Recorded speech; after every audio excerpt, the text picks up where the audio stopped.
بد نظری سے بچنا بہت مشکل ہے، لیکن یہ ہے آسان اگر ہم اپنی ترتیب بنائیں، کیونکہ بد نظری کسی عورت کو غلط نگاہ سے دیکھنا یہ آنکھوں کا زنا ہے، اور اس کے بارے میں قیامت کے دن پوچھا جانا ہے۔ تو آج جب نوجوانوں کو ترغیب دی جاتی ہے کہ ہم اپنی نظروں کو جھکا کے چلیں، بد نظری سے بچیں، تو آج ہر ایک نوجوان کا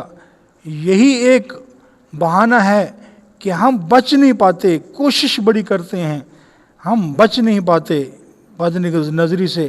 تو میرے بھائیوں، جس طرح ہم چاہتے ہیں کہ ہماری ماں بہن بیٹی کی طرف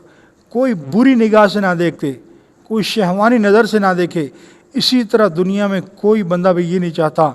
کہ میری بہن بیٹی بیوی کی طرف کوئی بری نگاہوں سے دیکھے۔ تو جب ہم خود نہیں چاہتے ہیں تو وہی عمل ہم دوسروں کے لیے کیوں کرتے ہیں؟ ذرا سوچیں، انشاءاللہ یہ بد نظری خود بخود ختم ہو جائے گی۔